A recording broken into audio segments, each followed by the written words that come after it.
everyone, and welcome to CIGI and for joining us this evening for a talk and a discussion with really one of our own. So at one level, one might say, she needs no introduction, but in this case, I think she must get one. Bessma Momani is an associate professor of political science at the University of Waterloo and a senior fellow here at CIGI as well.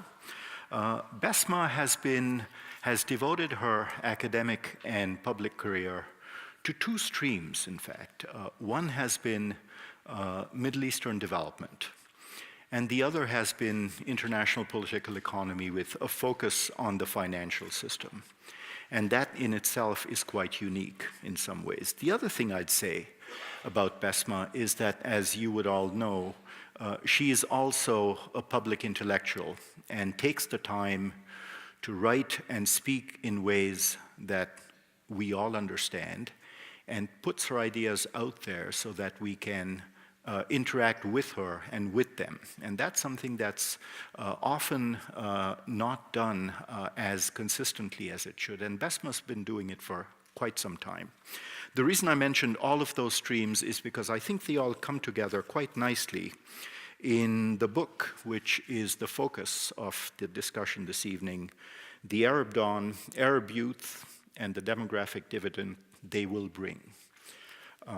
The book, I should say, is available for sale outside at the end of this event, and Bessma will be signing it as well, which also gives me an opportunity to thank our consistent sponsor for these public events, Wordsworth Books on King Street, just a few minutes from here. So thank you, as always, for being with us as we do this at CIGI.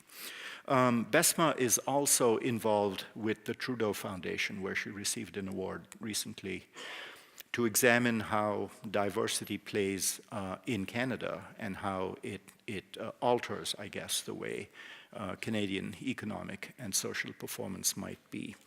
So Bessma is a person of many interests, which I think in this book come together in ways that will become clear once she has made her presentation, following which, as usual, we will have time for questions from all of you, and also, of course, from those of us watching on the web. By all means, send in your questions, and we'll have some time to talk with Bessma then as well. So Bessma, welcome. Welcome back, I should say, to this stage, and over to you.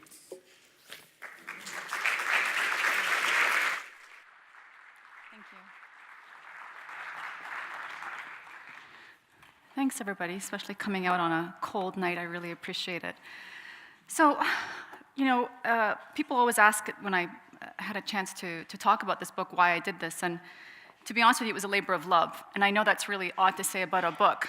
But as I often I'm on the news and talking about the region that is always painted with such a negative brush. I mean, you hear it when I say Middle East. I teach a Middle East first year class, and I ask, what do you know about the Middle East? And the synonyms aren't flattering, right? It's violence, radicalization, war, chaos. And yet, if you've been to the Middle East, you know that the majority of people don't live in war and chaos. And in fact, there's a lot of things happening there that should give us some optimism. So I wanted to go to the Middle East and not only discover this as a sort of frequent visitor, but more importantly as an intellectual exercise, as an academic visiting the region, trying to get a sense of things. And as Rohinton so kindly noted, I'm interested in everything from the global economy to security to the notions of diversity. How do you bring that all together in this book? I'm pretty happy to say that the book, and I love my publisher, thank you, University of Toronto Press, because they said, we want you to write a book for intellectuals, but not academics in your field. And I said, thank you, that's what I want to do. I want to write a book for smart people, people who listen to CBC radio, but at the same time don't have to have a PhD in Middle East affairs. So this is a book for you. The book is really, as I said, this labor of love, because one of the things that I think many of us who are thinking about the global economy and how everything fits together are perplexed by this really interesting graph here. When you look at the median age of people across the world, there's something really unique about the Arab world, and with that, even more interesting is Africa. So the two regions of the world that really should drive our attention or should take our attention is the Middle East and Africa. Why? They're young. They're young, and you need young people to work. You need young people to innovate. You need young people to consume. So all of the layers of an economy today, particularly a modern economy, needs to have young people. So starting with that premise, I've read a lot of great books, and I'm sure many of you have come across these sort of, Africa Rising. Africa is going to be a great place. If you're an investor, invest in Africa today. And I thought, wait a minute, what about the Arab world? It's got another really important demographic dividend that could pay off here. Now again, the flip side of that, again, intellectually speaking, is some place like Japan. It's the classic, right? Japan is an aging society. And it's a worrisome thing for Japan. Places like much of Europe, Northern Europe, where today there are parts of Germany where you don't see young children. That's one of the reasons why Angela Merkel was really smart in saying we need refugees. You heard me right. We need refugees. We need people who have young families who are ready to contribute to the society. Otherwise, there's no one going to pay for our pension. There's no prospect of having a productive society. We need workers, okay? So let's talk about the Arab world. And I wanted to kind of go over some of the things that I found so interesting. And this is the themes of the book. If there's 3 takeaways from the book that I hope you gather. It's 1. The Arab world has experienced profound intergenerational changes. And one of the things that I've had the privilege of doing is visiting the Middle East for a very long time.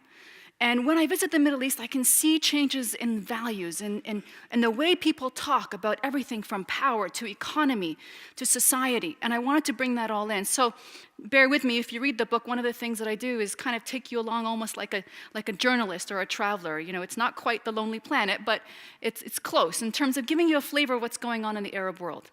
And the thing that I noticed is that this young generation thinks fundamentally different about the Arab world and about their place in society and politics and economy than previous generations. And that's the essence of something that's changing. I see that in the young people, and the attitudinal surveys prove it. Second thing, I know that we're all sort of still in 5 years, almost to the day, talking about the Arab Spring. And that was perhaps, and there are books, I have a book coming out in the fall on this, an edited collection, was Egypt a revolution? Trust me, I got 15 academics to sit and rewrote a book this thick, just questioning whether it was a revolution. It's a question mark. Was it a revolution? Nevertheless, even if there wasn't a political revolution, what I want to argue is that there is a social and cultural one happening today in the Arab world. In other words, the values, the thinking of young people is different, and that's what I want to highlight in this book. Lastly, the social contract is under pressure. And sorry for bringing an academic term, but it's simple. It's how does a person, a citizen, relate to his or her government? How do I see power as a citizen of this country? What are my obligations as a citizen, and what do I expect in return from my government? And that essence, that social contract, the very sort of core of it, in the Arab world of 20 years ago, 30 years ago, is no more. And it's based on a very autocratic idea. It's very simple. It's I give you stability, I give you jobs, I give you all of the public goodies, and you in return ask for nothing, right? So it's sort of the classic sort of American no taxation without representation, right? I am not going to give you deference, is what the Arab youth are saying today, young people. I will not succumb and acquiesce to your idea of power because you are giving me nothing, okay? Neoliberalism, globalization, all of the market forces that we all are so familiar with, well, that's come into the Arab world too. So what that means is, my father, who was raised in the Middle East, his generation and probably many of his cohorts patiently went to university, finished university, and then said, okay, I'm graduate number 1, 2, 3, 4. I expect a job in this ministry. I will have a subsidized housing. I will pay, less for my food and my daily, bread. And in return, I will acquiesce to the strong man. This is the deal. This is the social contract that existed throughout the Arab world. Young generation today no longer have that prospect. They're not given all of these goodies that my father's generation or cohort were offered, okay? And in return, Arab youth are saying, wait a minute, I'm not holding up my end of the bargain because you're giving me nothing. And that's the essence of the social contract being under strain in many parts of the Arab world. What does that mean? Well, it means that young people today, number one, have a new form of awakening that I think we don't capture in our understanding of the Arab world. It would surprise many to know, for example, that the Arab world is experiencing a surge of education. In fact, one of the things that I love about going to the region as an academic, as a person who loves knowledge, is this new status symbol. You know, this new status symbol in the Arab world is education. You know, people talk to me about, you know, it used to be, and many of these people I've met 20, 30 years ago would say, oh, I have this many plots of land, or my daughter married well. And these were status symbols.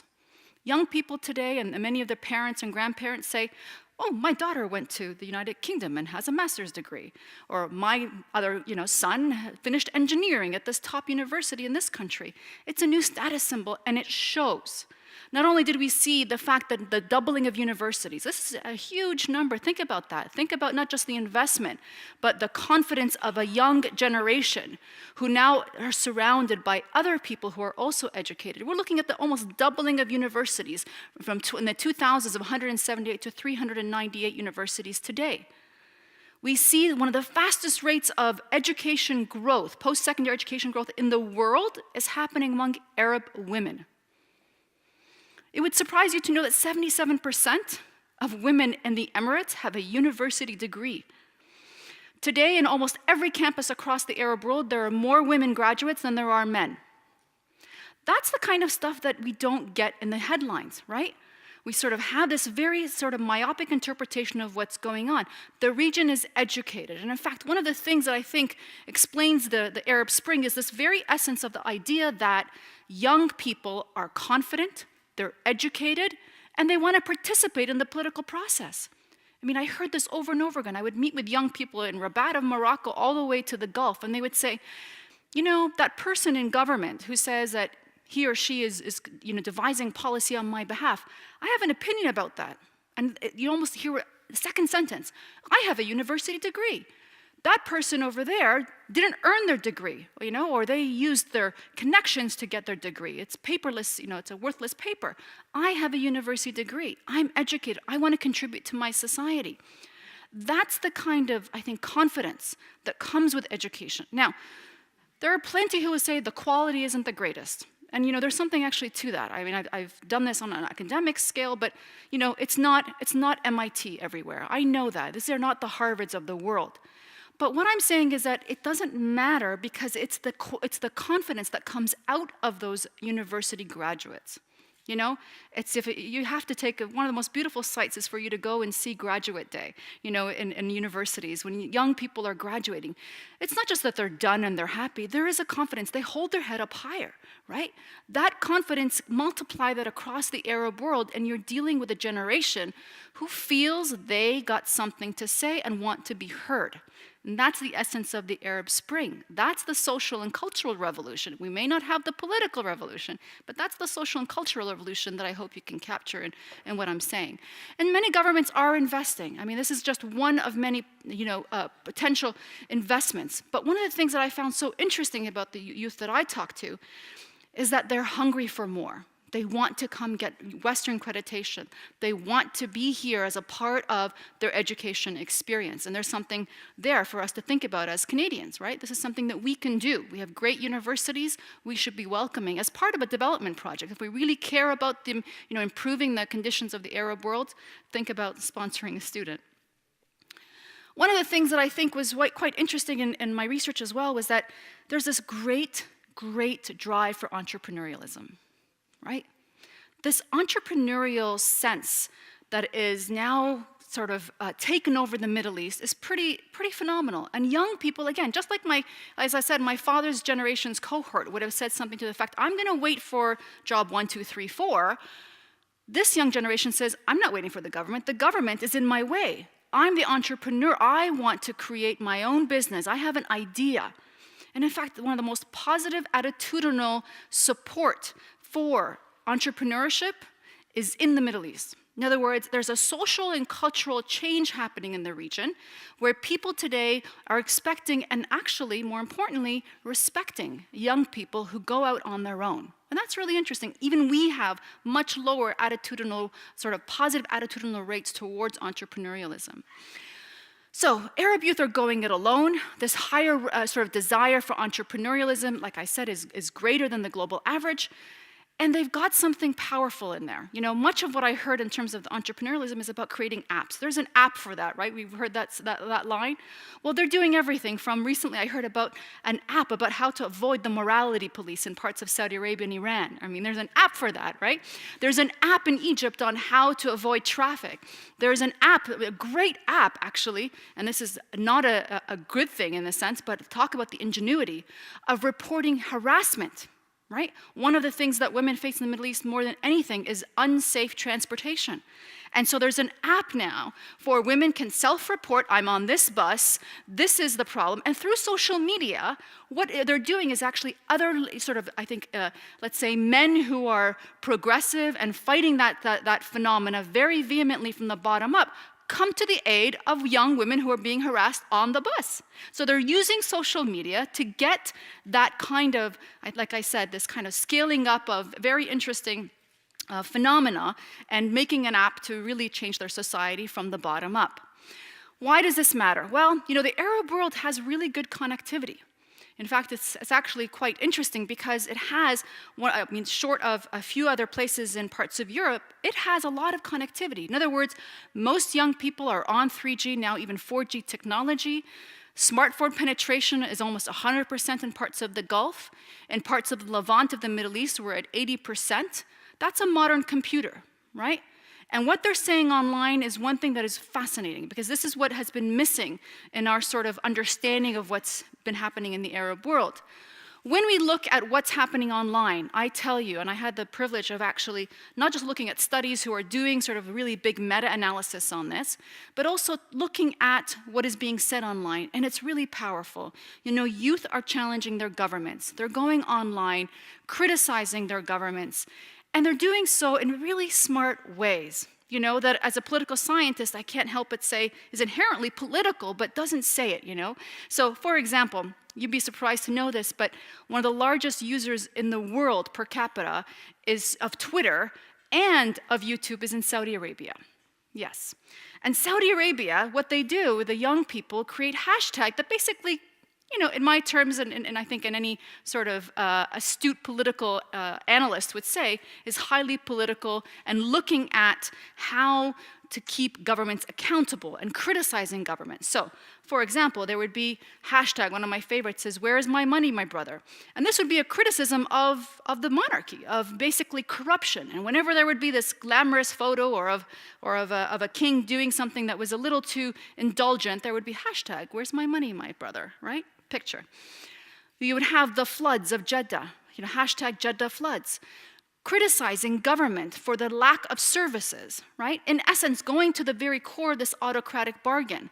Why are you not providing for me as a citizen? Why is there floods in the streets of Jeddah? Why are there no services to really adequately, you know, take care of the people when in essence you're saying we're a rich country, right? I mean, everybody thinks that Saudi Arabia is this very wealthy country. If that's the case, where is the money, my brother, hashtag, right?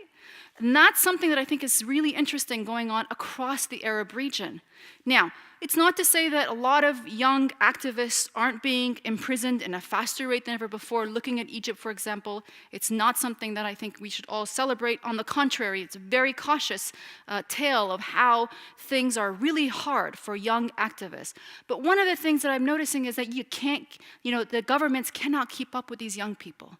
They're smart, you know, they're very nimble online, and that's something that I think is quite neat. Also, one of the things that is so interesting, blogs. You know, blogs are actually well read in the Arab world. You know, this is something where, again, it's this artistic free space that many young people go, 50% of which are written by women. Very interesting, very strong currents of feminist ideas, very strong currents of demanding their rights, calling out harassment, calling out patriarchy. Very interesting arguments on that.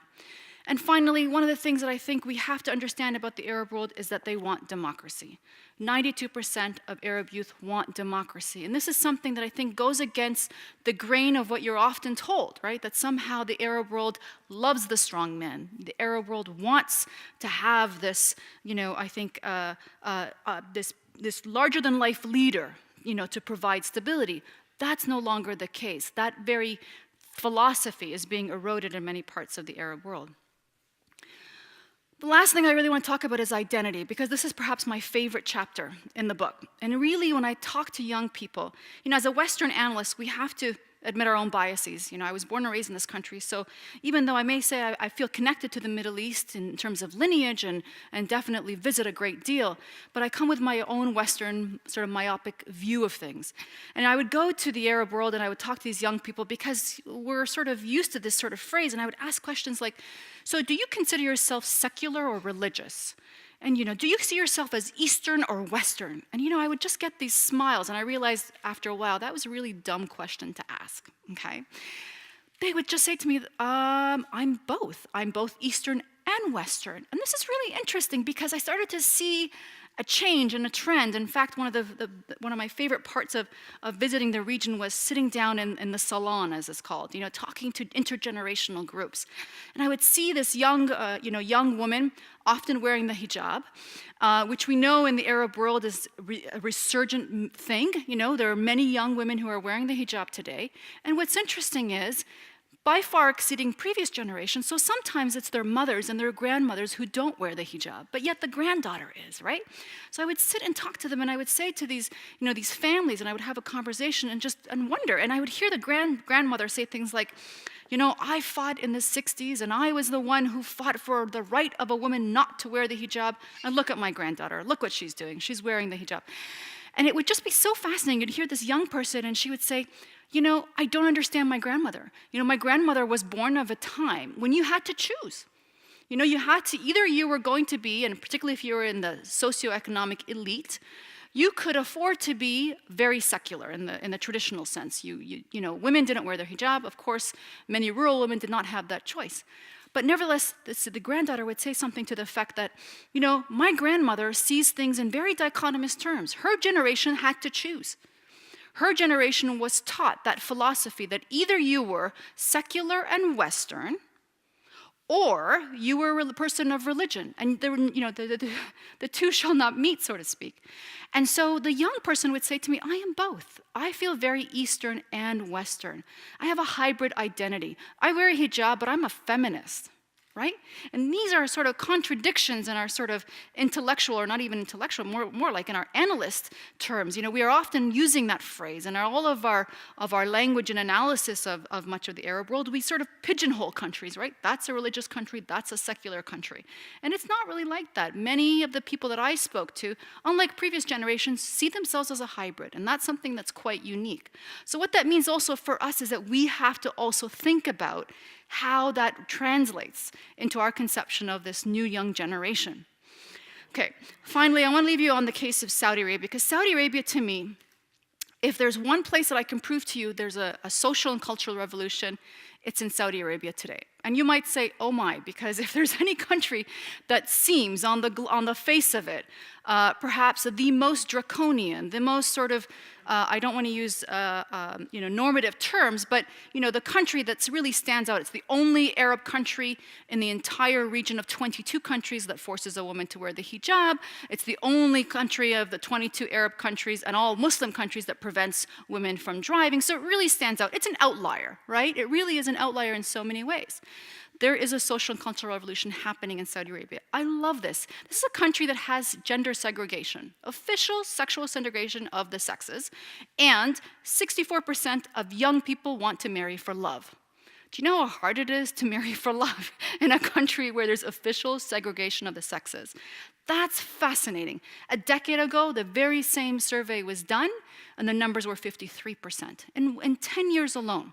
Okay, if I can convince you one other way to convince you how there's going to be a revolution in Saudi Arabia. One of the best things that the Saudi government did, and I think it was by design, I can talk about that if people are interested in the Q&A. One of the best things that Saudi government did is invest in sending its youth to Western countries. It basically said to much of its young people, come with an acceptance from a university in the West. We will pay for your way, we will pay for your tuition, we will pay for your expenses while you're abroad. Today, we have 90,000 students every year going to the United States alone, 20,000 in Canada, 20,000 in the UK, another about 10, 15 in Australia. every single year. The program started in 2005 and is funded right through to 2020. One of my favorite, I gave this lecture at Brown, at the University of Brown, a big, large, auditorium like this, and, it still gives me goosebumps. My favorite moment was at the end of the lecture, 2 wonderful young Saudi women came down and said, I'm a part of that program. One wants to be a lawyer, and the other one wants to be an engineer. And each of them said to me, I am going back to my country, and I shall change that country. Very much the very early suffragists of Saudi Arabia. This year, the program has 60% women. Last year, the program was 48%. The year before was 43%. Women are now exceeding men. It's so unbelievably fascinating that even poor families, this is what I've heard from a number of young women. I had a chance to talk to some of these Saudi students. A lot of these young women would say to me, or young people would say, I come from a poor family. In fact, my father sent me because I'm poor. It's cheaper to send me abroad. Right? I'm one less mouth to feed. That's so interesting because it's a very important democratizing effect, right? But here's something else. This just shows you that if you think about this, you have fathers. If half the program are women, if today 60% of the program, I should say, are women, that means you have Saudi fathers who are sending their daughters half across the world to get a university degree, to leave them abroad for 4 years to study alone. That just shows you that the social and cultural change in Saudi Arabia is very much an organic, bottom-up change. That's the kind of change that's coming to Saudi Arabia. And when I talk to these young people, and I talk to them both here in Canada and the United States, and even as they return to Saudi Arabia, they're not just bringing home these Western degrees, they're bringing home ideas. And you know some of their favorite ideas? Their favorite ideas are meritocracy, multiculturalism. They love that. Every Canadian, every student that studies here says, we need to bring multiculturalism into Saudi Arabia. Now, if you know anything about Saudi Arabia, it frankly mistreats much of its workers in a very, very, I think, undignified manner. So to have young people who are going to be the leaders of their society say, I want to bring multiculturalism. Environmentalism was a third. It was amazing. I would talk to students in Washington, I would talk to students here, talk to students in Abu Dhabi, in Saudi Arabia themselves, and they say, we want a recycling program. This is one of the best things that we learned in the West. We want to recycle. This is a country that is, incredibly reliant on hydrocarbons, has no concept of environmental ideas, and yet young people want to change their society from the bottom up. Now again, no one can take a 22-year-old seriously. One of the sad things, there's a great deal of, a prejudice against young people, that somehow they're not ready. Give them 10 to 15 years, right? This cohort is going to be the technocrats, the decision makers of their society. That's why I'm hopeful. Everybody says to me, how can you be hopeful? Bombs are going off. I know, and trust me, when I talk about the Middle East today, I shudder. But I know that in 10 to 15 years, those young people are going to be the leaders of their society. And if you look at those young people, as I have across the region, they're impressive. They're smart, they're educated, and they want change. And they want change that, frankly, one of the beautiful things about mortality is that older generation that is in charge today, if you look at half of the Arab countries today, and see who's in charge, it's not the young people. Give them time. And in 10 to 15 years, and I'll leave you with one last thought. When I was a graduate student in the 1980s, I had a very perceptive professor, and he was really coaching me, and I really give him a lot of credit. Said to me, so what do you want to study? I said, Latin America. And he said, what do you mean? I said, and he was a Latin American. He said, why would you do that? I go, well, that's where everything exciting is. There's terrorism in Latin America. There's capitalism. There's, swings of populism and capitalism, great experiments in economic development. It's the most exciting region to study, right? That was the 1980s. It wasn't long ago. So my father, who is a student of history, wanted to study Europe because Europe had every experiment of terrorism, of wars, of conflict.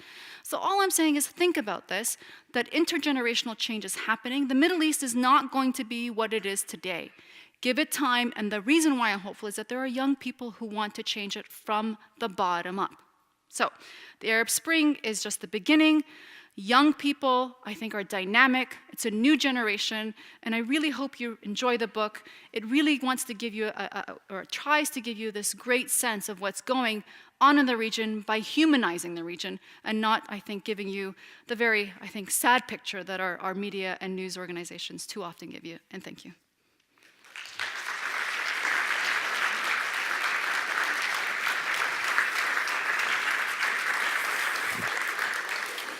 Bessma, thank you. Thank you. And let's give Bessma a minute or two to catch up. Everyone's noticed about your book that it gives us this picture of the Middle East that is not the conventional one, which you know and we know. What did you go into this book expecting to find the levels of optimism that you find in the book? And are you really convinced that this is optimism and not wishful thinking? Yeah, those are great questions. Well, it's hard because it's a region that I love, and so one could very much project, right? Wants to see this, but whenever I have doubts, and one has doubts, and I think any academic in the room knows that you always have doubts in your own research, right? But what the beauty of history, and that very last concept that I talked about in terms of what I wanted to study in the 1980s being Latin America and father's generation being Europe, I have to honestly repeat that constantly in my mind, because we do have this picture of the Arab world as though it's never going to change. It's stagnant in time. And when you talk to young people, I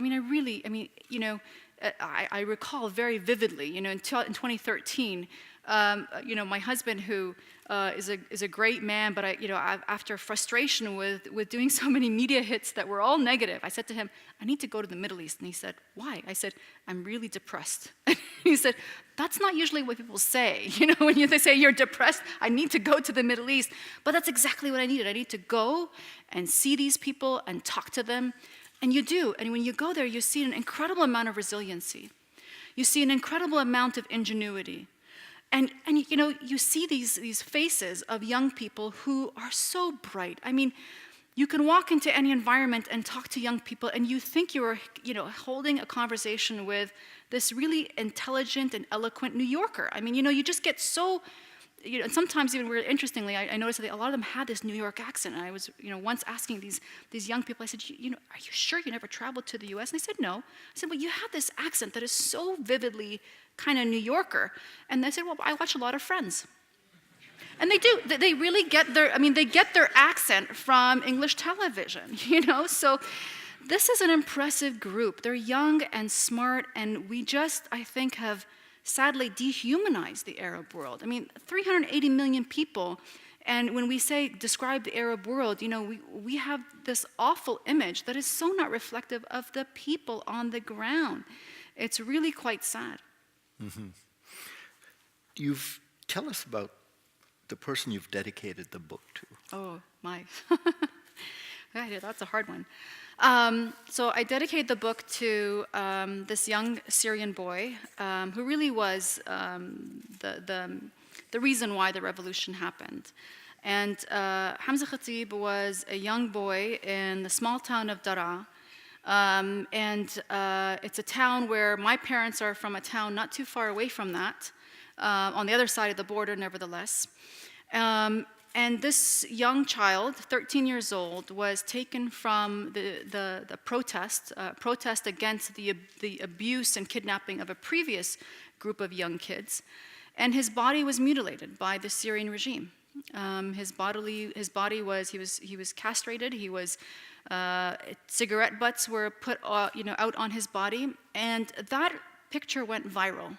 And it was one of the reasons why so many young, educated Syrians went to the streets of Damascus saying, I don't want to be a part of a system and a government that does that to our young people. And the regime at the time really thought that, who's going to care about these rural people in Daraa? They're just a bunch of rural folks. But it's, and I met some of these young Syrian activists who are part of either University of Damascus or, foreign, educated abroad and went back to Syria to protest against their government. And the core was that, this child should have been nurtured and made into an asset and not made into a security threat. And the entire Syrian conflict would have dramatically changed had the government done one simple thing: went to the town of Daraa, apologized for the killing of the senseless killing of this young boy by the security forces, and fired the governor. The entire Syria conflict, and yet today we're at 250,000 people killed and murdered, 11 million people displaced, because we couldn't see a young person as an asset rather than looking at him as a threat. So here's the question then. So that's what we're up against Yep. in terms of the system and the regime. You mention revolution quite liberally in the book in different contexts: social, cultural, political, economic. Some of those are happening, social and cultural. You say political, economic, less so. You talked about revolution in Saudi Arabia as inevitable thanks to all of these changes. Does it inevitably have to be messy, or is there still scope for this to be a positive revolution? I think that's really up to governments. And I say that not to be trite, but to say that Arab governments have a choice. Arab governments have a choice to look at their young people as an asset and invest in them, to look at for inclusive growth, to tackle corruption at its core. They have a choice. The alternative is going to be messy and ugly. If they choose to, I think, invest in their young people, and one of the things I want to do, one of the beauties of being a part of a think tank is that you don't want to just complain, you want to offer some ideas and solutions, right? We don't just want to, capture everything that's wrong, we want to give some ideas on how to fix things. And the last chapter was an attempt to try and think about what can be done.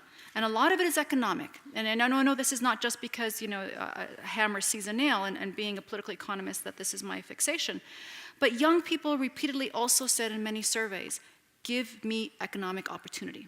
In fact, if you ask them in terms of prioritization, economic opportunity first, political reform second. So what that says to me is, governments, you have an opportunity. You can actually, in the next 10 to 15 years, fix your economy, provide jobs, invest in inclusive growth, stop trying to build the highest tower, stop investing in more malls in the Arab world, stop lining the pockets of your cronies, because the cronies are not the masses are the young people that are unemployed.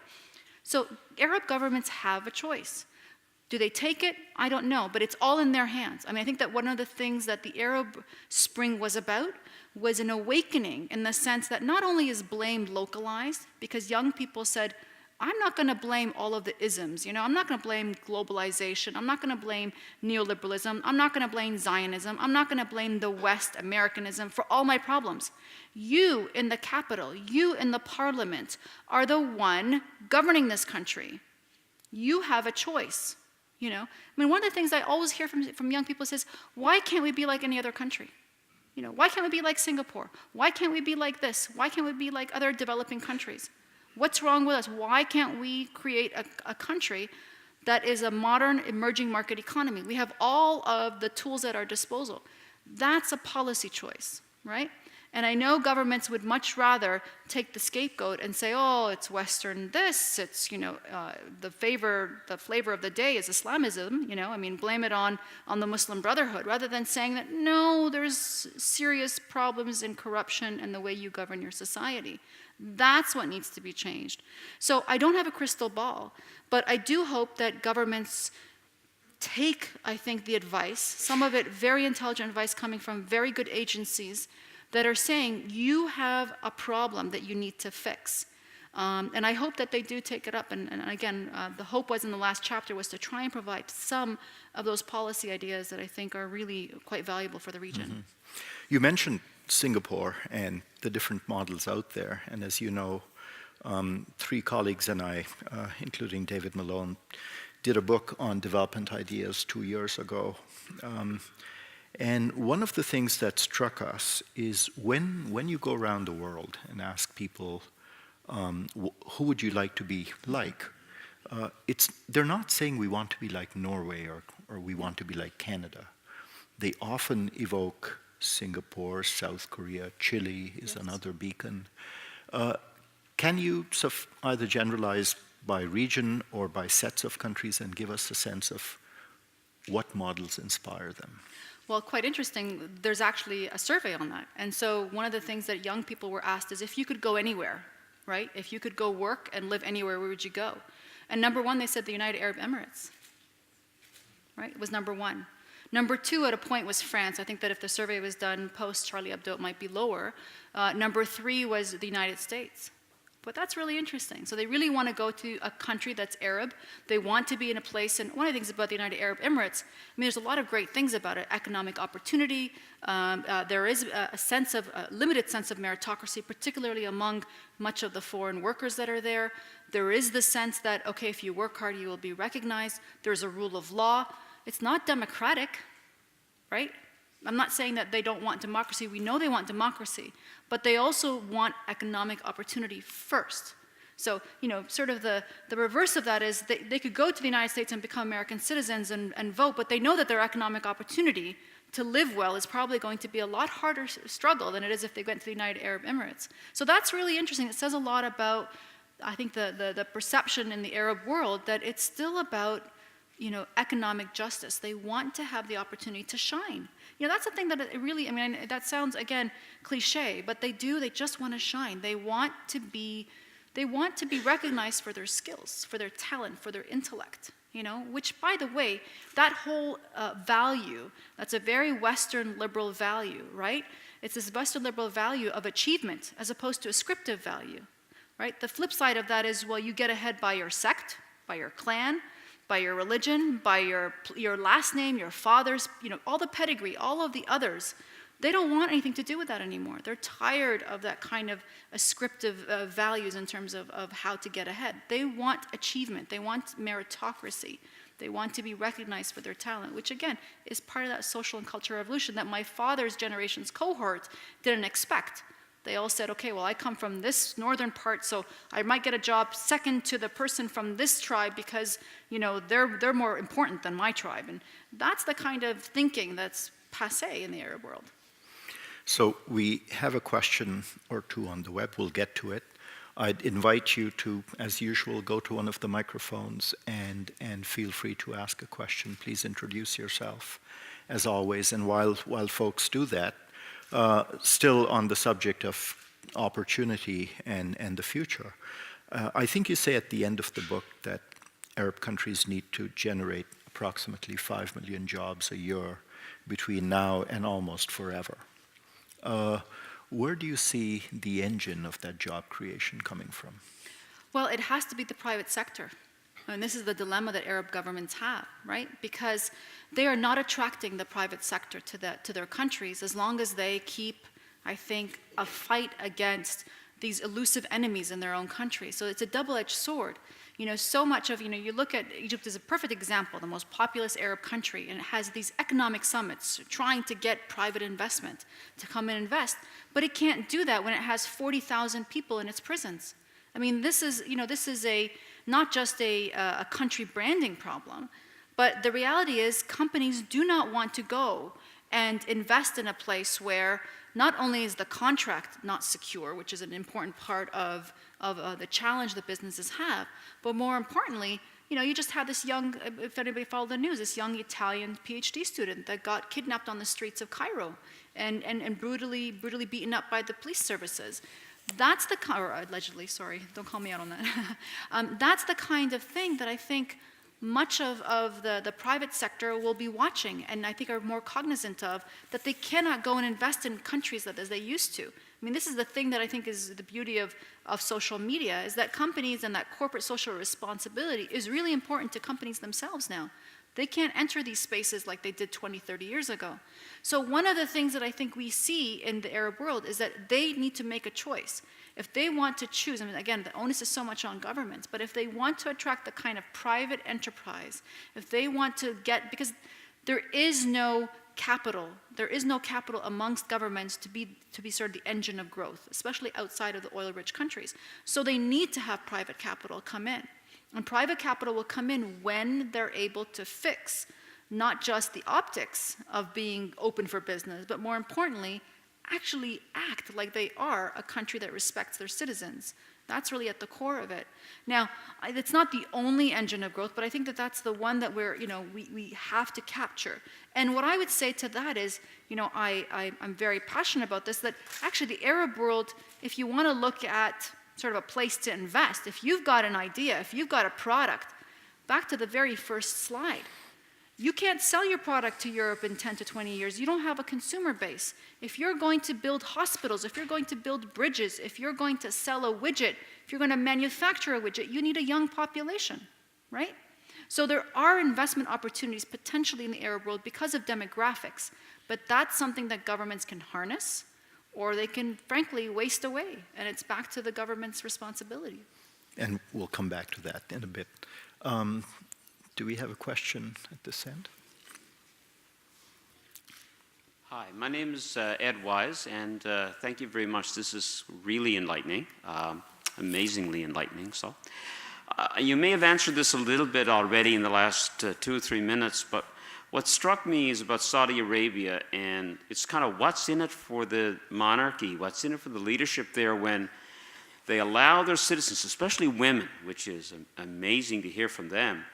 What's in it for them? Why are they doing this? Very simply, I think there are smart people in Saudi Arabia who recognize that the country has to change. And they can't do it from the top down. I mean, I hear this, I actually talked to Saudi officials, to be honest with you. Because I said to them, in a very polite way, but, did you see what's happening here? I mean, there are young people coming back with, ideas of meritocracy, and, that kind of is challenging. And then many of the Saudi officials said, we know. The reality is there is such an entrenched system of Wahhabi clerics in power that they can't get at them from the top down. And they have to change it from the bottom up. It's generational, and they know that. They know that much of that system needs to change from the bottom up. And so young people, as the carriers of that knowledge and change of societal and cultural values, is the way to do it. So it's very much, I think, by design. Thank you. Thank you. You've been to the Mecca Mall? I have been to the Mecca Mall. Tell us about it. She'll tell you about it. Tommy Hilfiger has a great store in the Mecca Mall. Items are not for sale very often, which for me as a bargain shopper is a disappointment. But, this is the thing that's so interesting about the Arab world. I mean, there are all these contradictions, right? There are these great contradictions. Mecca Mall is a great word or phrase because I had this perceptive friend of mine in Jordan, actually, where Mecca Mall is. And, I said to her, describe Arab youth to me today. She said, easy. They're Mecca from the neck up and Mecca Mall from the bottom down. And it's like, they love to wear their hijab, but, then everything in terms of they want to shop from the latest fashions of Zara, they want to go to Mango, they want to get Tommy Hilfiger. They look like any other Western kid. But they want to wear their hijab, and it's by choice. We know that we've done statistical surveys of them, really perceptive ones. Previous generations may have been forced in rural communities. Yes, there is pressure in some rural communities to wear it, but predominantly we see this rise of real religious faith, this resurgence of religious faith, which, by the way, in the West, we need to sort of we need to get over our own fixation with that, sort of our own problems with that, that we think everything has to be secularizing in the sense that everything has to be a loss of religion. The place is more religious today, but one of the things that I found about young people compared to previous generations is how they're getting their religious ideas. So I would ask them, so where do you get religious instruction, let's say? And, we all have this vision that, well, it's some guy behind a pulpit, usually it's a guy, screaming and yelling to the masses, cut off the hands of thieves and all the rest. That's not, they said to me, YouTube.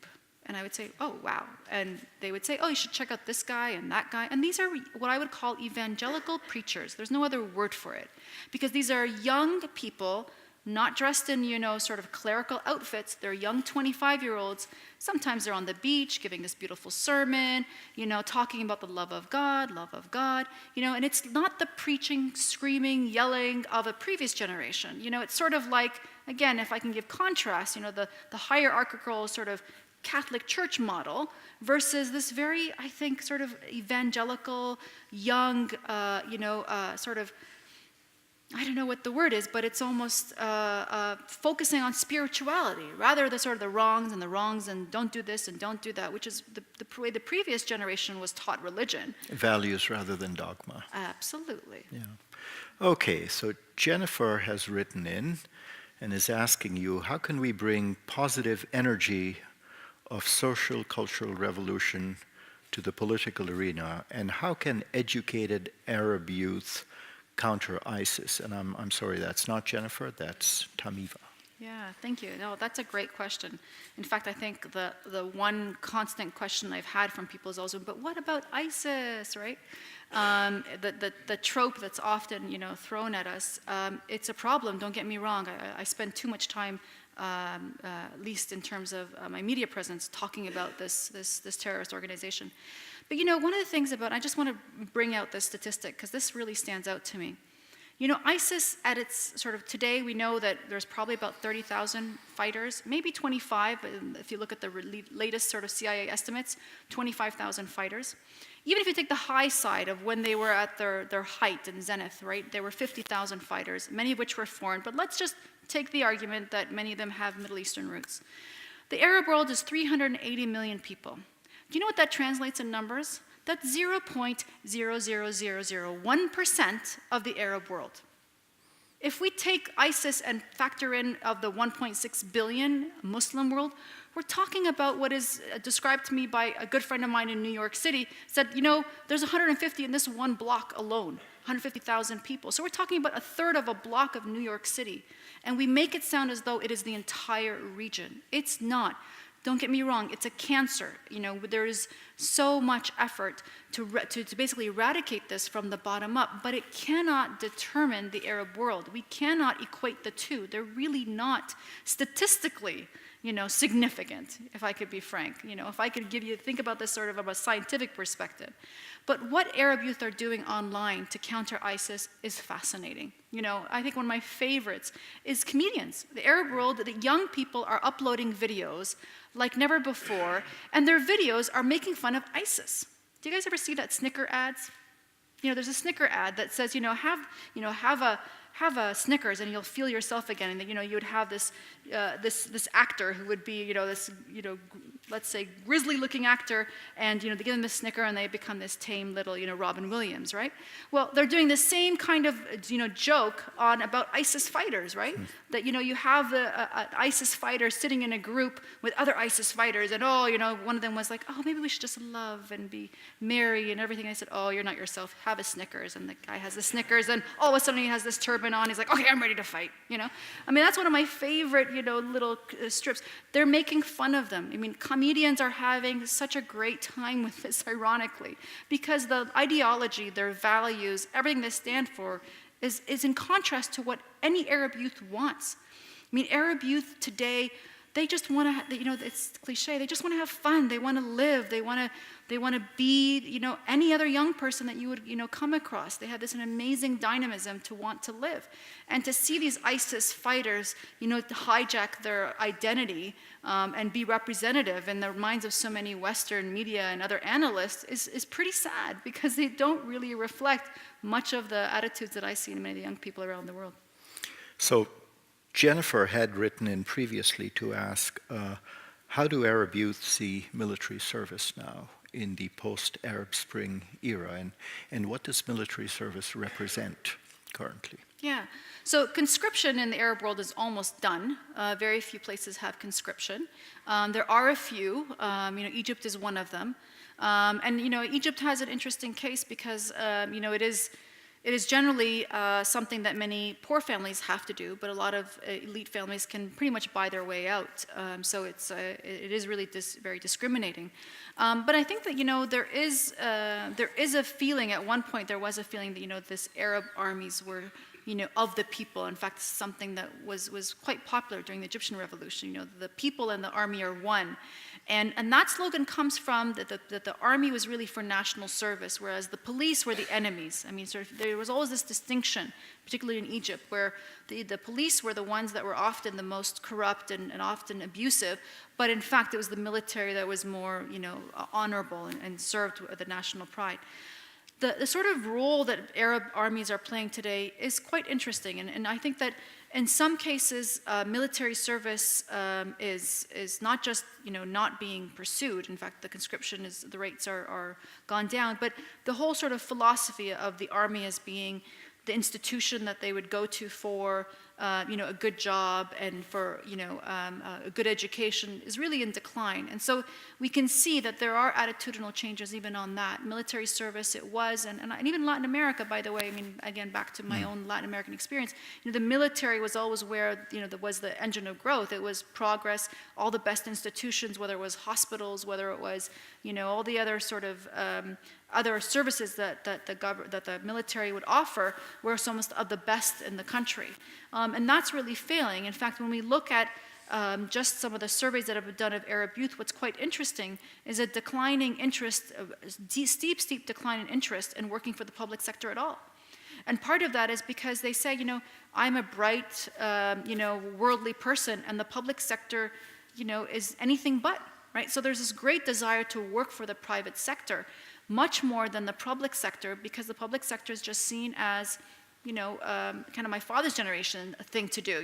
Get that public sector so you can retire at 45, believe it or not, and then get on, government payroll for the rest of your life. That's not exciting to young people who are educated, worldly, and want to get around. One of the things that's interesting in the Gulf countries in particular, and why this stands out, is that in the Gulf countries, work in the public sector is actually higher paid than the private sector, only in the Gulf, unlike any other parts of the Arab world. And we see enormous drops in interest. Young Arabs of the Gulf are saying, I don't want to work in the public sector, work 9 to 3, and also, basically be overstaffed. That's what the public sector is for the Gulf, No, I have energy, I'm dynamic, I have a degree from this great university. I want to participate in my society and be a functioning, member of society where I'd make change. I want to work in the private sector. So they're willing to work for less pay, ironically, in the private sector because it's more dynamic. And that says something about that whole, I think, notion of the public service state. Mm-hmm. Okay. There's a question from Chelsea in Ottawa about what kind of innovative program, such as student and cultural exchanges, would you like to see Western, i.e. Canadian governments, engage in with youth of the Arab world, which actually leads me to a question I was going to ask you, inevitable. We have a new federal government in Canada. You've described a raft of things that are happening and could happen even better. What can Canada and the West do to make this transformation happen the way you'd like to see? I think in investing in youth, it really is, making sure that that our ideas are utilized toward bringing out the best of young people. On the front of exchanges, absolutely, we need to encourage young people of the Arab world to become educated in the West, have post-secondary education here, particularly at the graduate level. Graduate degrees from the West are very expensive. I know from many students at the University of Waterloo. Foreign students pay an enormous fee to come here. It's an enormous privilege, and it's not accessible for a lot of people. I would love to see, and I think Canada has something to offer on that. We've got, it's cliche again, we've got a great product here. We've got something good. If people leave here wanting to take multiculturalism back home to them, that's the best export we could give. That is our comparative advantage over and over again for us to take this inclusive, pluralist society and export this model. Thank you, Bombardier. Thank you, RIM. We love your products too. But if we're going to export something, let's export our appreciation for diversity and pluralism. Having students come here to study for graduate programs is enormous, particularly in STEM research, or in STEM fields, the science, technology, and math, and we need more young Arabs to study STEM. There is a lack of that. They don't have the facilities, they don't have the labs. And also many companies offering internships. One of the things that I heard from young people a lot, they would say to me often, when you visit there, they always want to know, how can they come do a degree in the West, right? And when they know I'm a professor here. But also they ask for, I want to do an internship. I'm willing to come and work for free. I want to come and get Western experience. I want to come to the West and work for RIM. How can I come here and spend the summer and volunteer to get Western experience? Western experience is very valuable. It says a lot of things when you go back to your country. To say that I worked in a Western company, it means that you're going to be on time, which is notoriously bad for Arab people. I'm going to be on time.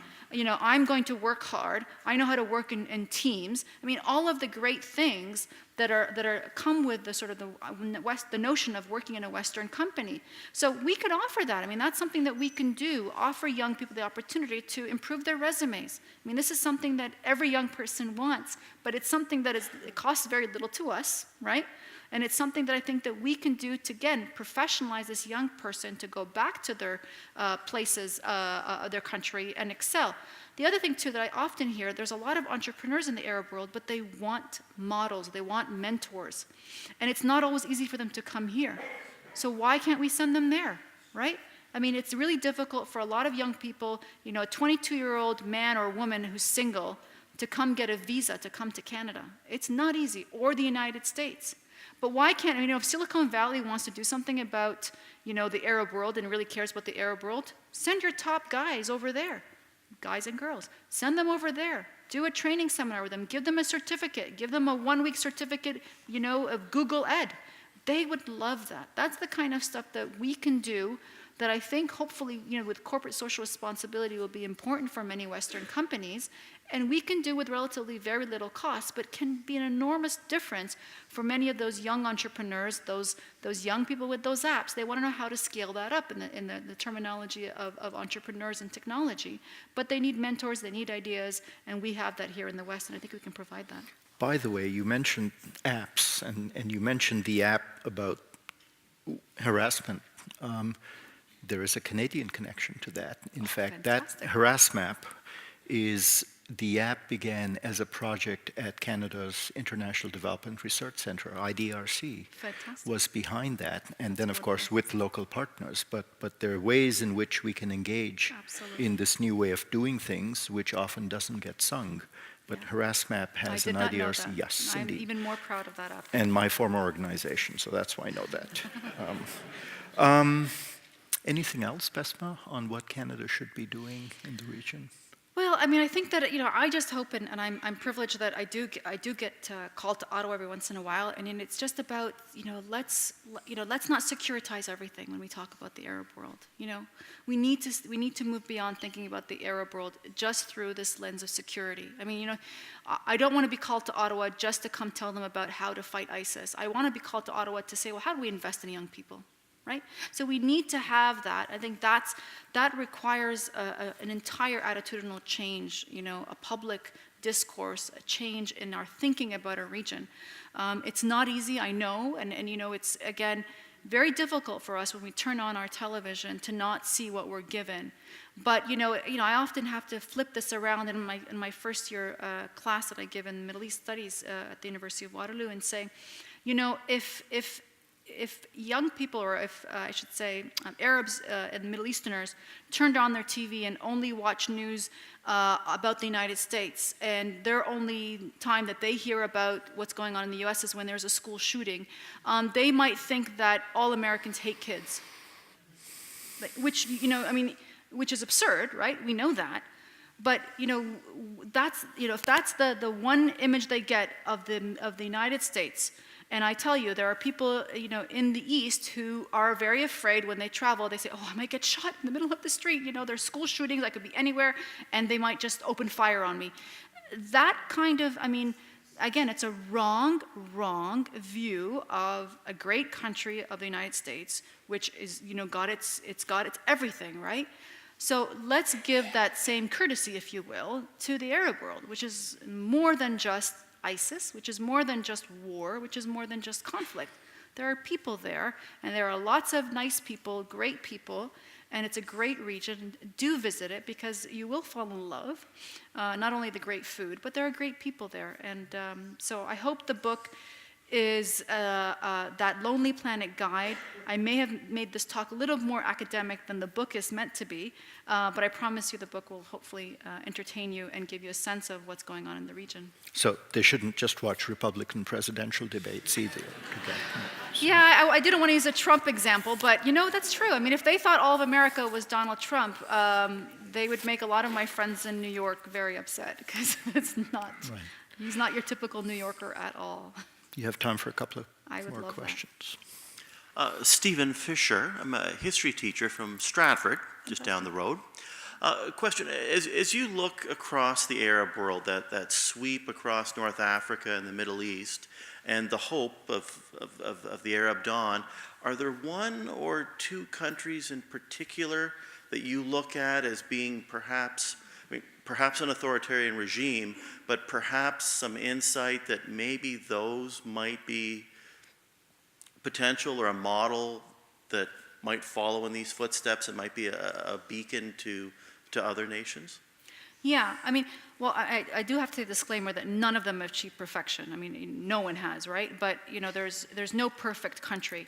But I think there are some countries that are doing well, or trying at least. I mean, countries like the UAE are trying, and there are criticisms I can have about what they're doing with some public dissent lately. So it's not perfection, really.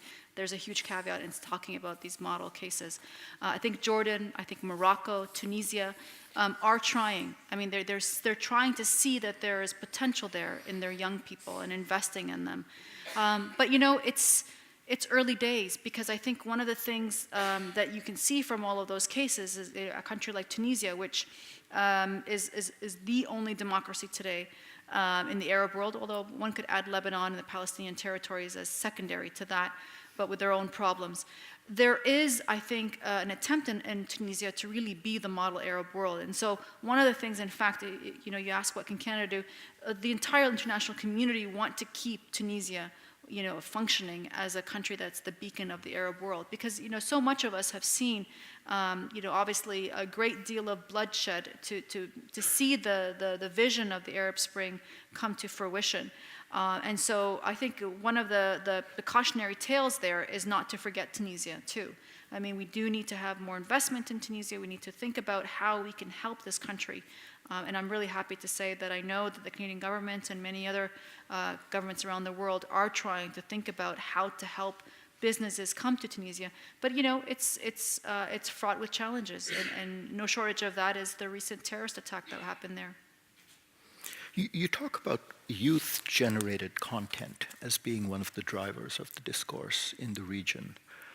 Tell us a bit more about it, particularly in the context of the fact that penetration rates are high, but at the same time, governments of repression of information is also high. So is this totally bypassing it? And is there a sort of parallel market in information? So it's interesting, and the youth generated is really interesting because it's not just consumption, right? I mean, so in other words, youth are not just passive consumers of stuff online. They're actually putting stuff online, so they're generating content. And so the Arab youth are generating quite a bit, again, YouTube videos, a great deal of Twitter, but blogs and Facebook posting as well. What I find is actually they're very artistic in the way that they're doing things. So they're becoming very coy, you know, in the sense that the poetry, for example, is a great place. There's a lot of poetry rappers. Believe it or not, there's a whole subculture of young Arab rappers who are doing some fascinating things. But they talk about things in very coy ways, right? I mean, you know, authority is often given a code name, right? You know, it could be everything from, like I said, that hashtag of "Where's my money, my brother," right? So, you know, this is basically it was an indictment on the government. You know, where's the public services is what they're trying to say, but they're being very coy about it. We're seeing the same thing in the youth-generated video. Sometimes it's, you know, everything from, you know, some of these little comedic YouTube videos where, you know, they will use some of the old dictators, right? But really they're saying they're still around, right? So they'll use the you know, the Gaddafis and all the other rest and make it sound as though, oh, they're just talking about Gaddafi in Libya. But you know that it's not just about Gaddafi, but it's at least politically acceptable to make fun of Gaddafi because he's gone. I mean, you know, who's he going to sue, right? So that kind of very, I think, playful ways of putting youth-generated content that is still very critical is alive and well. And in fact, I had this one fascinating look at some of the art that's being produced, actually no less than Saudi Arabia, which has a very young art movement, and it's extremely critical of government. And so one person asked them, are you afraid? And they said, people who are in the government don't understand my art, and don't really see that I'm making fun of them. So, there's this really interesting subversive element, and they've created this space that is quite creative and provocative, but often not raising the eyebrows of government because government doesn't recognize that Like as art and humor behind the Absolutely. Iron Curtain 30 years Absolutely. ago. Thank you for the nice speech. Definitely we need this breeze of optimism in the Arab world. I personally come originally from Tunisia, which is the place declared that as the place of the starting of the Arab Spring. But I would like to go on the other side of the spectrum. As a Tunisian, when I observe the political scene, although the revolution was initiated, started, everything is done by youth. After 5 years of revolution, who is governing Tunisia is an 89-year-old person. My problem is in the following. Sometimes when you have a good seed, if you don't take care of that seed, you will not cultivate. And my worry is this all that establishment and this backward looking people who are not understanding this social change and this youth. I'm not sure I'm as optimistic as you, and sometimes I'm very pessimistic because I see this energy going down in the sink. Yeah. And I don't know what you think about this. And one thing that is much more dangerous than maybe looks in the surface, encouraging people to come to the West to get education, to get more stimulation. You look around, Egyptians are leaving Egypt to come to Canada, to the US, to Europe, to escape from what is called revolution. It's really the hope is leaving the Arab countries. So I don't know how you can comment, how you see this. So I'll pick up on the last point and I'll go to the first. In fact, one of the things that, when I looked at some of the data of people leaving the Arab world, and one of the things that I had been interested in is this idea of brain drain, right? Because this is what I was very much fearing. Now, the students that I talked about, the Saudi students, are all going back. They don't actually come here seeking residency. In fact, they have to go back as part of their contract. But you're absolutely right. There is this sentiment that some of the most educated are leaving the country. Two things on that. We have found through some very interesting academic studies that in fact, even when we have the classic sense of what is the brain drain, thanks to what is information communication technology and globalization, in fact, it's called brain circularity today. Because those people who are leaving are not leaving. They're not only sending ideas back to their home countries. In other words, that educated Egyptian who has left his or her country to come to the West becomes even more active and more determined to help fix their country, their home country. So we're finding that not only are they more active in their home country, not only are they, in some cases, investing in their home country. In fact, much of Egyptians who are very much outside the country, there's a great deal of expat Egyptians, they return, and much of them return to invest in businesses. We know that much of that money goes towards educating other members of the family in Egypt, okay? And we know that they also put pressure on that investment that they bring back to their country to be used in a clean and efficient manner. In other words, we know that they will invest, for example, in a brother's business, let's say in the home country, but expect that to be done not only just by the books, but more importantly, that it's, how do I say this? That it's actually productive. In other words, the money's not being wasted. And this is something that's quite interesting in the way that we're talking about things like migration, talking about workers' remittances. They're not in the classic sense of just exporting or a flow of money. We know that actually when people leave their home country, they also become actively pursuing change in that home country. So there is a value remittance. There's an ideas remittance, not just workers' remittances in terms of money. So it's not just capital flows. It's idea flows that are also being a part of this new migration pattern. So there is some interesting research on that, and that's one thing that I want to look into. And in fact, the Arab world does have a lot of that.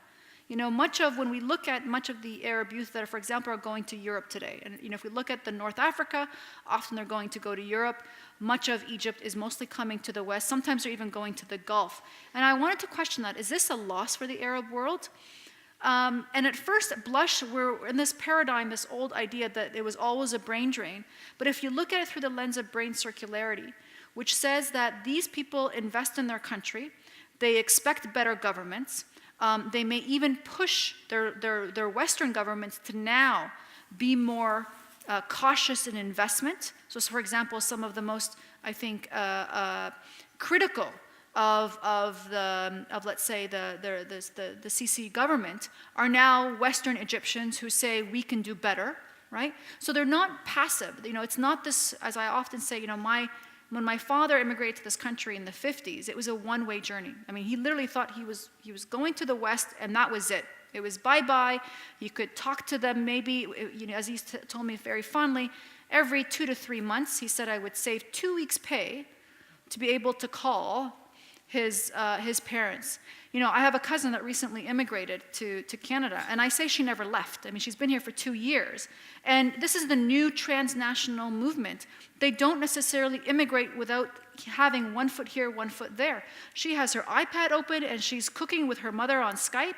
I mean, you know, it's like she never left. She's communicating with the old country like it's like she's really has never left. She buys products at the local Arabic store in Kitchener-Waterloo, the same products she used to buy, you know, in the malls of Amman.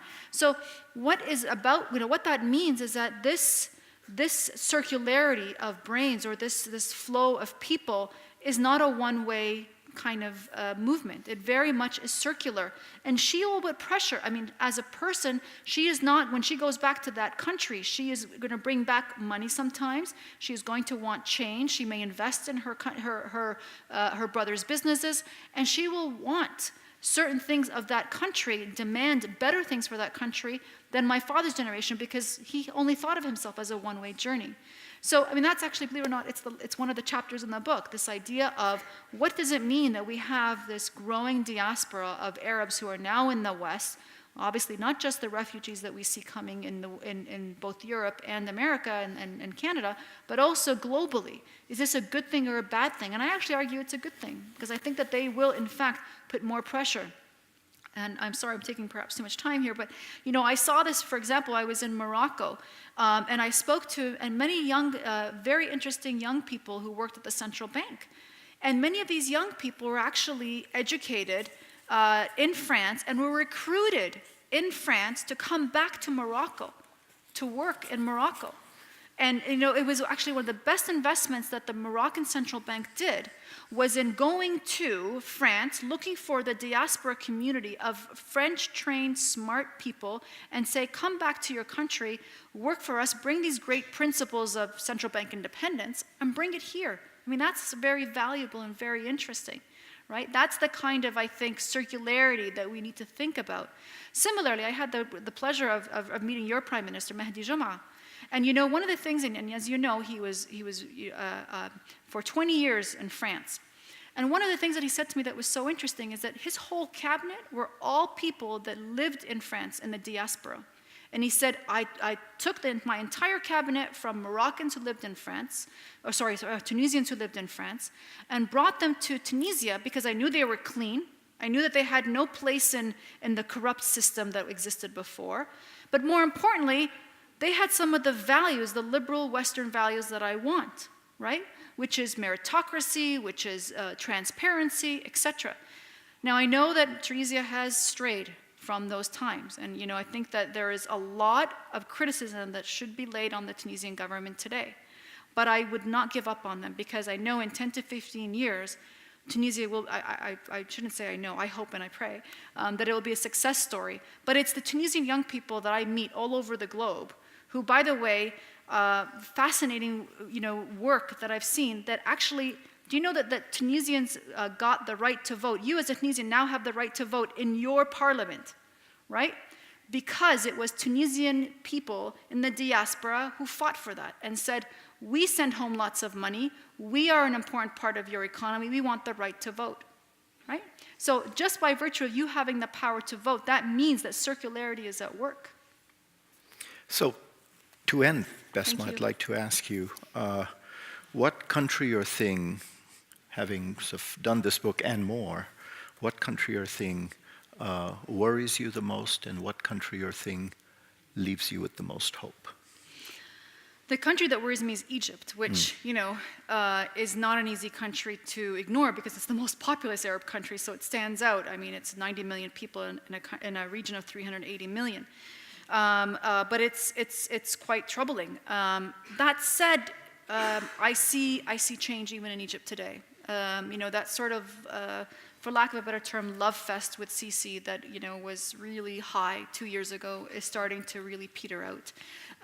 And the government itself recognizes that it needs to start producing jobs.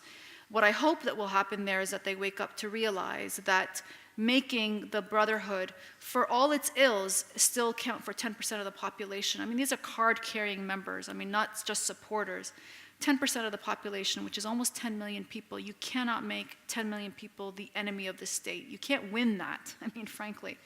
And you don't want to engage in that. And there is a very fierce crackdown on the Brotherhood, rather than thinking about ways of reconciliation, which is really important part. So that one really worries me, which I guess is part of the problem because it really is such a big case study.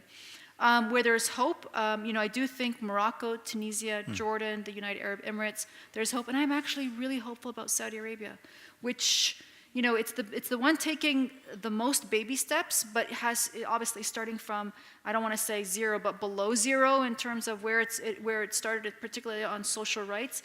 But I've seen so many interesting things come out of there. There's so many success stories coming out of Saudi Arabia today. So it's the place to watch. If anything, it's really the place to watch where I see the most progress or potential progress happening.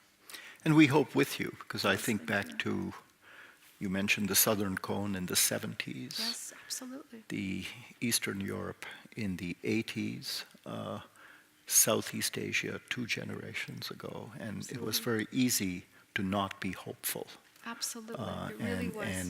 And so much has happened. So thank you for that. Your book really is a great read. I mean, that others have told you that. And it juxtaposes the fact that there is a tough situation on the ground, but not insurmountable, in ways that we can predict and guess. And that's the beauty of this sort of new revolution that's happening. So thank you again, Bessma. Thank you. I'm honored. Thank you. Thank you.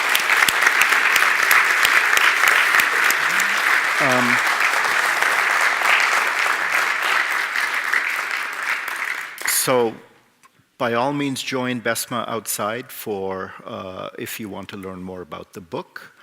As always, a video clip of this event will be posted on the CIGI website in a few days. So you can tell your friends in the Middle East about it, and they can watch it on an app, I think. And by all means, sign up to our newsletter as well. As you saw at the outset, our next event is on Monday, February the 29th, which is the movie, Kandahar Journals, that you got a trailer for. And then in March, we will be welcoming back Bruce Rydell, who was with the CIA for 30 years and is now with the Brookings Institution, and he'll be talking about Saudi Arabia, again, in Saudi-US relations. So through coincidence, we have a series of events that actually build on your very helpful thoughts. Thank you all for joining us, and see you soon.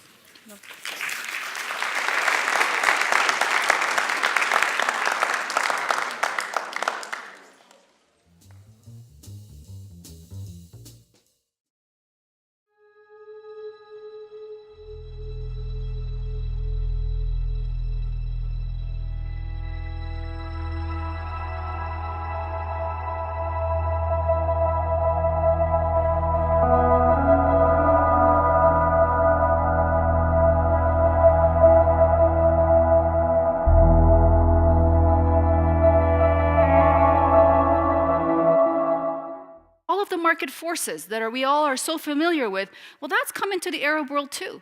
So what that means is, my father, who was raised in the Middle East, his generation and probably many of his cohorts patiently went to university, finished university, and then said, okay, I'm graduate number 1, 2, 3, 4. I expect a job in this ministry. I will have a subsidized housing.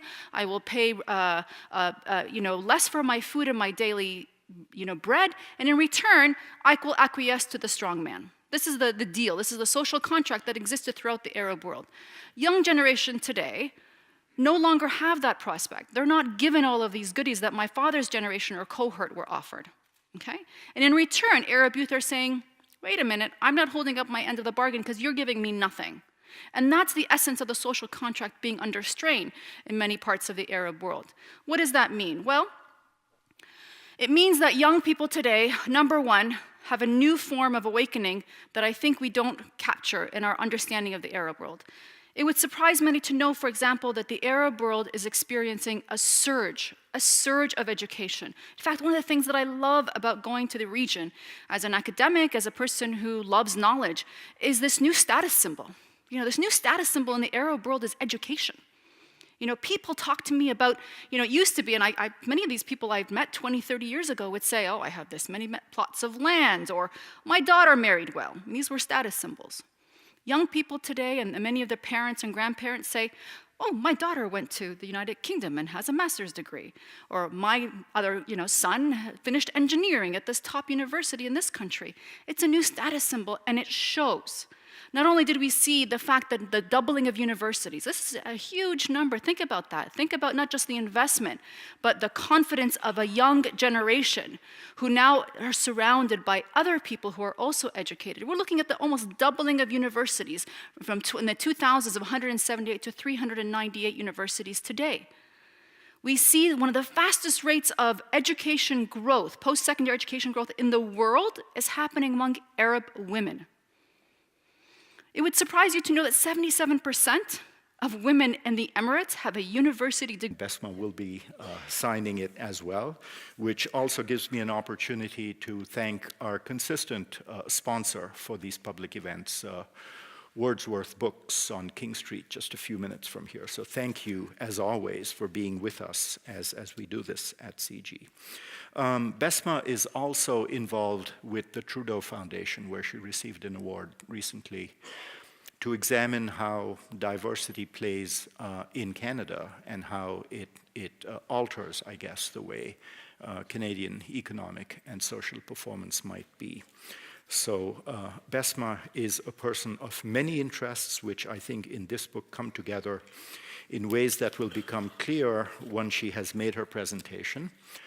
Following which, as usual, we will have time for questions from all of you, and also, of course, from those of us watching on the web. By all means, send in your questions, and we'll have some time to talk with Bessma then as well. So Bessma, welcome. Welcome back, I should say, to this stage, and over to you.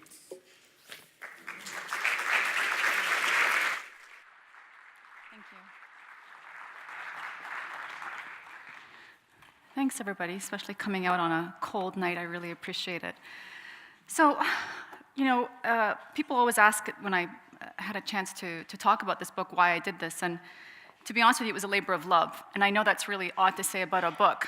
But as I often I'm on the news and talking about the region that is always painted with such a negative brush. I mean, you hear it when I say Middle East. I teach a Middle East first year class, and I ask, what do you know about the Middle East? And the synonyms aren't flattering, right? It's violence, radicalization, war, chaos. And yet, if you've been to the Middle East, you know that the majority of people don't live in war and chaos. And in fact, there's a lot of things happening there that should give us some optimism.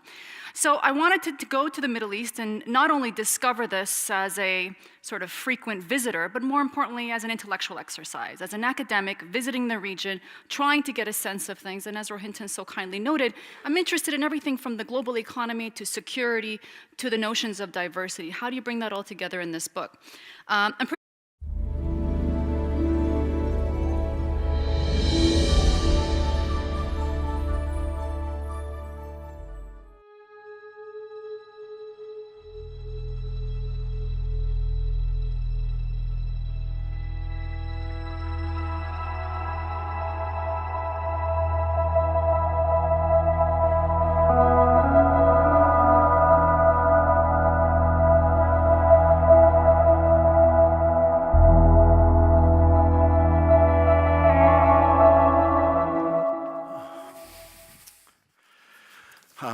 everyone, and welcome to CIGI, and for joining us this evening for a talk and a discussion with really one of our own. So at one level, one might say, she needs no introduction, but in this case, I think she must get one. Bessma Momani is an associate professor of political science at the University of Waterloo and a senior fellow here at CIGI as well.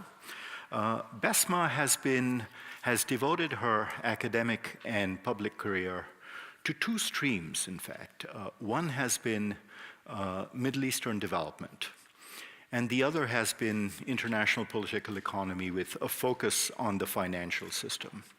And that in itself is quite unique in some ways. The other thing I'd say about Bessma is that, as you would all know, she is also a public intellectual and takes the time to write and speak in ways that we all understand and puts her ideas out there so that we can interact with her and with them. And that's something that's often not done as consistently as it should. And Bessma's been doing it for quite some time. The reason I mentioned all of those streams is because I think they all come together quite nicely in the book, which is the focus of the discussion this evening, The Arab Dawn, Arab Youth, and the Demographic Dividend They Will Bring. The book, I should say, is available for sale outside at the end of this event. And when I visit the Middle East, I can see changes in values and the way people talk about everything from power to economy to society. And I wanted to bring that all in. So bear with me. If you read the book, one of the things that I do is kind of take you along almost like a journalist or a traveler. You know, it's not quite The Lonely Planet, but it's close in terms of giving you a flavor of what's going on in the Arab world. And the thing that I noticed is that this young generation thinks fundamentally different about the Arab world and about their place in society and politics and economy than previous generations. And that's the essence of something that's changing. I see that in the young people, and the attitudinal surveys prove it.